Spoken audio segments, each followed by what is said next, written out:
Hello, YouTubers and all those who happen to watch. Oh, man. So, got some pickups here today, and one of these is not a pickup. This is sort of an answer a question someone was asking me. I was just going to show them the box real quick during the video. I should probably do that in a couple of moments here.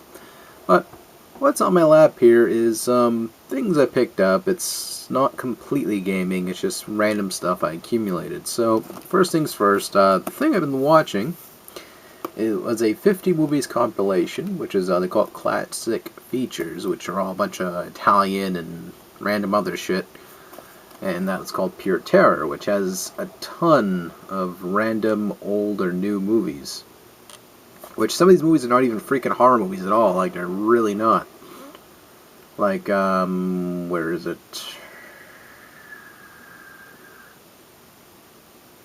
See, there's a movie in here, and I cannot find it anywhere. Yeah, there's basically, just random ass movies. I can't even find it. The Night Ellen, Elvion, or Ellen, there you go, we'll just call it Elvion, or Elvin, Evelyn, there we go. Evelyn came out of her grave, 1971 in color. Now, there's movies such as that, they're more suspenseful thrillers more than anything else, and not really truly horror. Yeah, it has horror elements, dead stuff and all that, but it really isn't. It's more of a psychological kind of thing.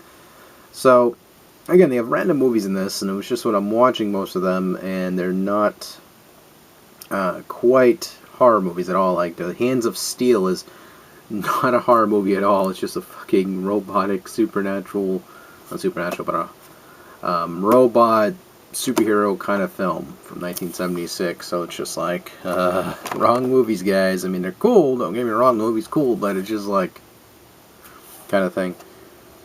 So, alright, first things first, I actually got this as a gift from the fam, and that, of course, is this right here. A glow-in-the-dark skeleton. What the fuck is up with its foot? Hold on. OCD there for a moment. Okay, my brain's feeling relieved. But yeah, little rubberish kind of plastic skeleton, which I'm going to hang somewhere around here. Not sure where yet, so I'll put him there for now. Could be a girl, who knows. But, got that. I picked up this because the old USB cord I actually used for my computer here for my camera, which you watch me now on, I hope. Well, it died, or the cord is just acting wonky, so it's on its way out. So I went on eBay and purchased this. It was really cheap, so it's like a 10-foot cable, USB 2.0, so you can tell it's brand new to hear that noise. But pretty long freaking cable. It's like really long. And I love the color of it too. It's really cool looking. So I'm going to go ahead and plug this into the computer after and, use it for its principal use. But yeah, it was like under $3, free shipping. I was happy about that. Really good cable. Or at least I hope it's a really good cable. And it's not the USBs actually just going out. Anyway, the next game I picked up here was actually something that's a little bit of a hidden gem. Didn't even realize, or I totally forgot about this game until I saw it on eBay. I was like, oh no shit. That, of course, is Ninja Boy 2. It has a little bit of games you might recognize. It's a little bit of an action RPG, a little reminiscent of Star Ocean, a little bit, not quite, but just a little bit like that. But I picked this up really cheap. Glad I did, though. It's actually, I was watching a lot of gameplay for it, and it was just really good. So that's mainly why I got it. And basically going to go and play this at some point on my Game Boy SP and play it through. But yeah, I heard some good things about this game actually, so there you go. Yeah, by the way, is the sticker they usually use to label the number and all that, and the serial number of the game and blah blah blah blah blah. But I'm gonna give you guys a close-up picture of the artwork, which actually looks really cool. I mean, the sticker on this is really clean. There's a little, the edges of it are kind of coming off, but hopefully there's not bad lighting in that. But But yeah, it's a pretty good looking game, I would have to say. Next game I got here was actually, I would say, an understated classic. I mean, people that I talk to or do know were stating, oh man, the Genesis version was so freaking good.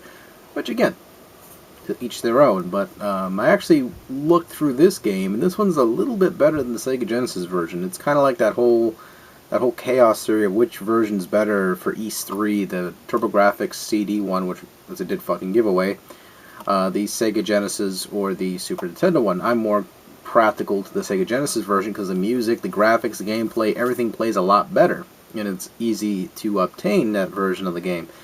The TurboGrafx CD version is a little bit pricey, very much pricey. Obviously, it has a couple more elements that are a little bit, if not pretty substantially better.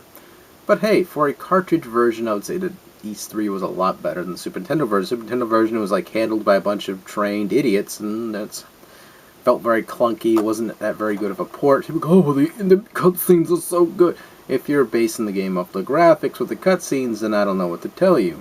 I'm sorry, but I'd rather read some long text on the beginning of this. I'm going into the fucking dimension here. Anyway, yes, Pac-Man, The New Adventures. It handles a lot better than the Sega Genesis version. It's a lot more colorful, a little more cartoonish, where it's like an interactive movie, as they say on the cartridge here, I believe. Was it on here? No, it was on the box art, that's what it was, derp.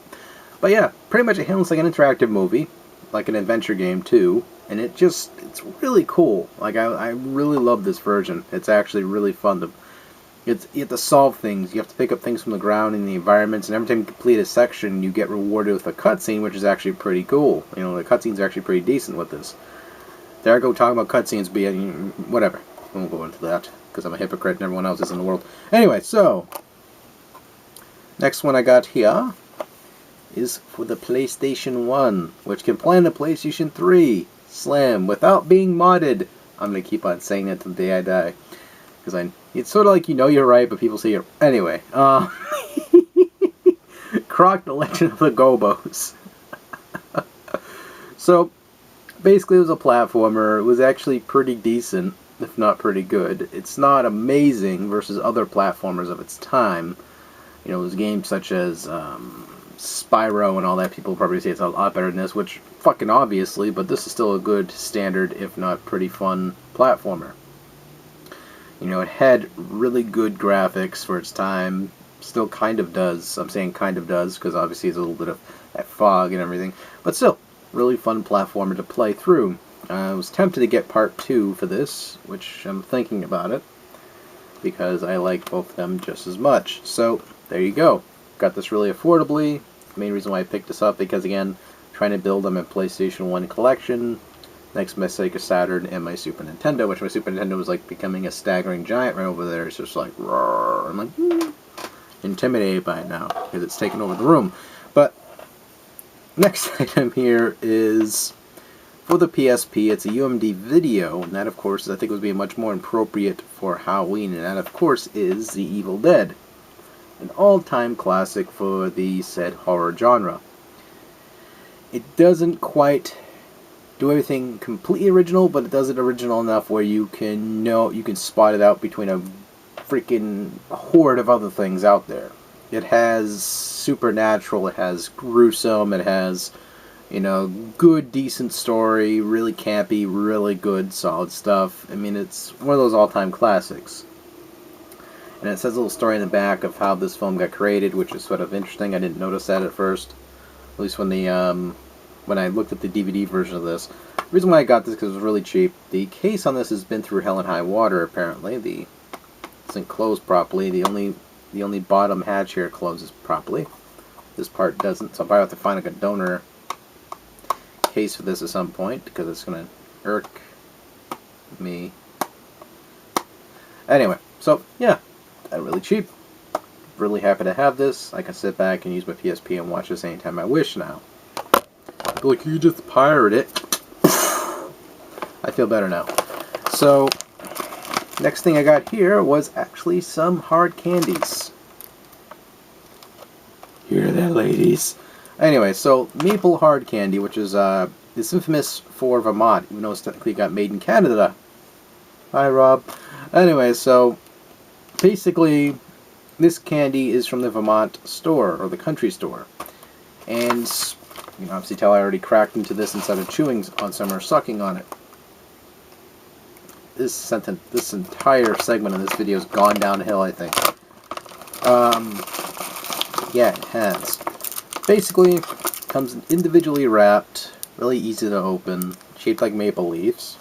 Which I'm not going to eat one right now because I do that and I sound like an idiot. You know, just eating the damn thing. But I'm going to put one on the computer desk here because I want one now. But it's really yummy candies. Got recommended to me by a friend of mine named Caitlin. She was saying, dude, you got to try this shit.